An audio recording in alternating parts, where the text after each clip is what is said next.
fucking weird ass tripod. A lot of fucking movements. Anyways, this pandemic is really making me go through a lot. So I'm sure it's making a lot of people go through a lot. People have lost their jobs. More importantly, people have died. School has been canceled. I'm a grad student, so like that really sucks. But I just re-taught myself how to knit, and it's really lonely being alone all the time. So like the grad assistants and I, who are all like in a cohort, have been meeting up, which has been super nice. And since we're basically like a little family unit, we're the only other people that we see, it's fine.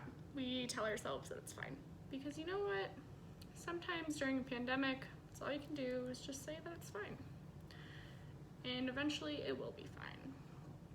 So I don't know what this is or why I'm doing it, but I just thought it'd be like fun to talk maybe about like things that are happening outside of the pandemic. Like for class the other day, I wrote a really nice poem and I really like it, and I'm probably going to submit it places and hopefully it gets published. I have read a lot of other people's work on Twitter that is beautiful. There's somebody, I forget her name, who started a writing circle thing, or a reading circle, where everybody is like reading their poetry in this thread. That has been wonderful. I cried watching a whole entire thread of Beyonce dance breaks, literally full on sobbing. It's fine, everything's great. And my roommate moved out, so it's literally just me, which has been nice, I will say. I feel very good and healthy. I had therapy on Wednesday. We did it over the phone. So if you are like, hey, I need some therapy, and your therapists are like, well, our office is closed, talk to your therapist and see if they would be into doing it over the phone. It was very helpful. She told me about how there are coping mechanisms that are like more active for your brain. So instead of like doing something that you always do, so say you read to escape, but like me, but you also can at the same time like think about everything that's happening and run through all of your life choices all at once during a chapter of a book. Maybe pick up something that you have to reteach yourself, or something that you can't just do from muscle memory.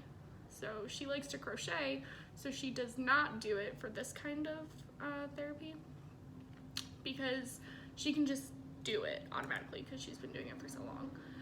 So I picked up knitting, and I think that I'm picking up this as well, like this being like videos and all of that, because it's something to do to like break up the day.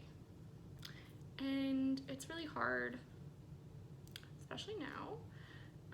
Like being a grad student, I'm not a GA, so all of my sources of income have been cut off, and I still have tuition to pay next month on the 5th, and the month after that, even though we are not meeting in class, like in person.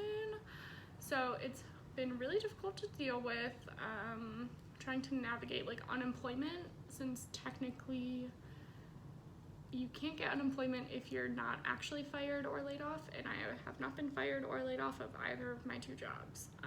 One is at the university that I go to school at the library, and then the other is at a clothing store in the mall. So I have not been laid off yet or fired, but my hours have been cut to absolutely nothing at the library since I think like last week or the week before, and then at the mall they're cut until at least March 30th. So I don't know, just trying to figure out what to do, because as much as I hate saying that I need money, like everybody needs money to live, and I'm very lucky. I have a lot of groceries stocked up, and I do have things stocked up that like medically that I need, and other such items. But a lot of people aren't that lucky. So if you have extra money and you can donate to either like a local food bank, or if you can donate to like a medical center or homeless shelters or whatever to help out, you should. I would, except I literally have nothing in either of my bank accounts. But anyways, I have been getting really excited for The Weeknd's new album, which is dropping tonight. It's really exciting that there's something to look forward to during all of this. You know, Abel is really coming out saving us. I really love him. It's just very exciting for me. My guinea pig is healthy. It's very exciting for him and me. Love me some Chunk. He's a good boy, good little guy. And my friends are all healthy and safe, and so is my family. And so is my boyfriend, which was very worrisome because he lives in Baltimore. So, very worried, but it's okay. He's fine. And he still has his job, which is very good, and my friends who all have jobs still have their jobs, which is really good. My family is doing fine. They still all have all of their jobs, and I'm just like really happy that everyone can just like chill, you know? Like, it might be really scary for like a while, and it probably will be really scary for a while, but this is what capitalism does, and it's kind of to be expected at this point in a late stage capitalist country such as we are. And there are things happening all over the world that are to be celebrated, and I don't want anybody to feel like because their books are coming out or they're graduating this summer or anything like that, that like you can't sing your own praises. I feel like that's not selfish at all. You worked really hard, and just because this is happening doesn't mean that your work is worthless. It's actually quite the opposite. I think that this is a great time for like creative people to kind of like come together and like express excitement for each other and kind of like show support. I know that's really hard to do when you can't like go out and go to a reading or go out and get a signed copy or go out and showcase your paintings at a gallery and all this stuff. And like, it's really hard to have meetings with creative people with their creative projects when a lot of them can't just be like done online through like Google Chat or like Google Docs or anything like that. It's really difficult.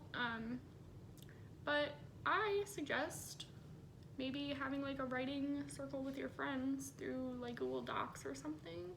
And like, you don't have to be a published author to be excited that you wrote something really cool, okay? Like, I'm not a published author. I wish I was.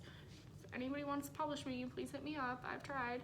But no, it's just like would be really nice and really cool to like create your own community during this time. Even though like you can't really see anybody, I guess, but you know, video chat like exists, and I think that's really cool that we live in a time where video chat exists. Snapchat exists, like Instagram, like you can still talk, text, call all of your friends, and like colleagues and people that you want to support. Twitter is a great place to do that. Sometimes like a little dumpster fire, but it's better than nothing, and it's a great way to meet new creative people or to ask other people if they're interested in like talking to you. I have also been trying to get into like jump rope stuff.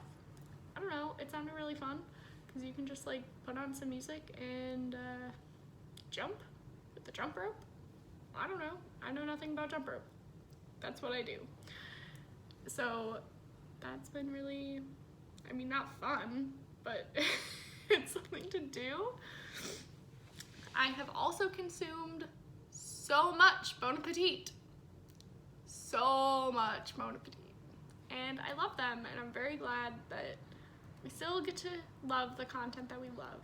And it's really hard to look at all the positive things when people are losing their jobs and don't have access to healthcare or testing or anything during this.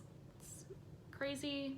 If Bernie is still running, vote for Bernie in the election so that can maybe change. I don't know how Ohio is voting. If anybody has any information on how Ohio is supposed to vote. I know that the last day for Ohioans to vote in the primary is June 2nd, but I don't know if those are mail-in ballots or if we're doing in-person voting. Have no idea. Mike DeWine, hit me up. Let me know, please. I really want to vote. Really badly. I don't know. It's just a nice time.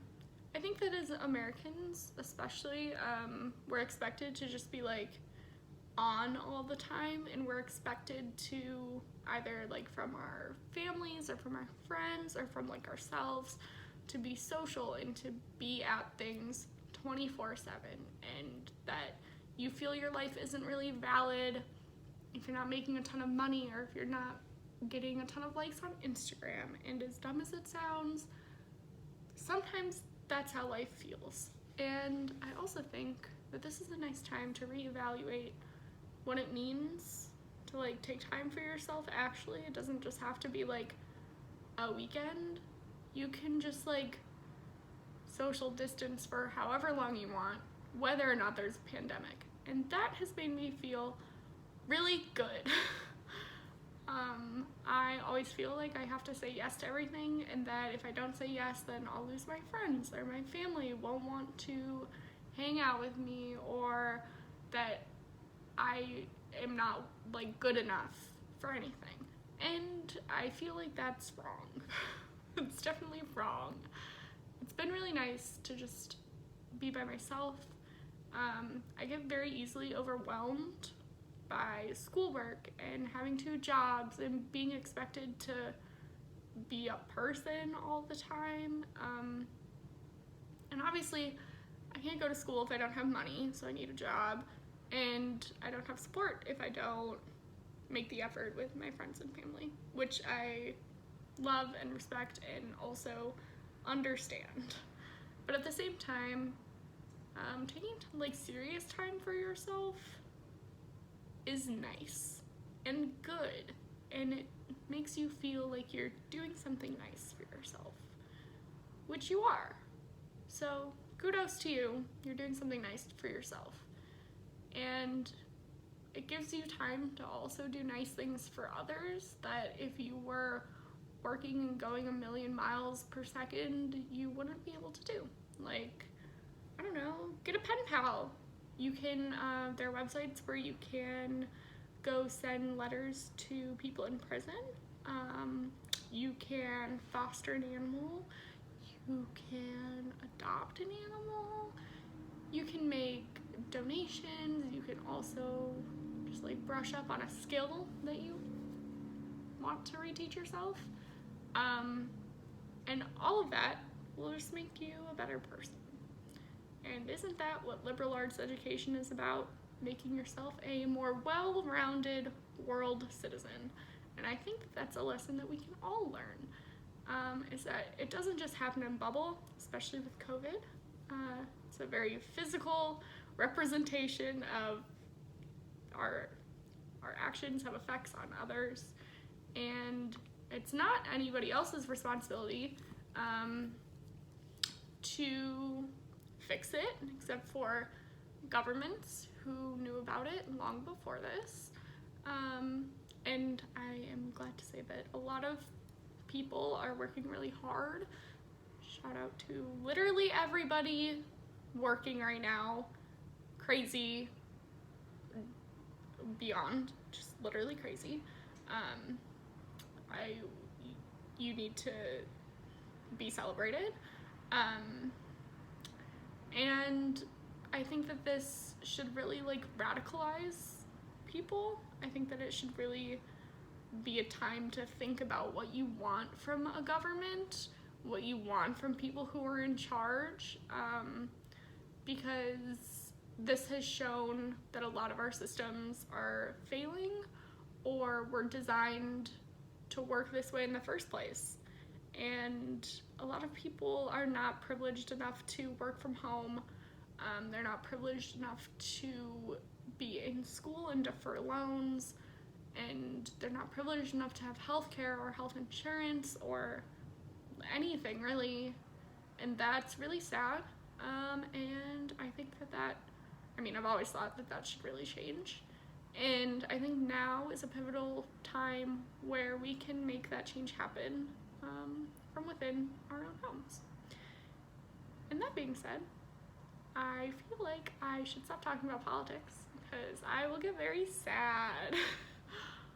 But join me next time for the Quarantine Corner Talks. I'll be back. Maybe even later today. Who's really to say? I'm not. Because look, I'm knitting. And that's what I'll be doing today.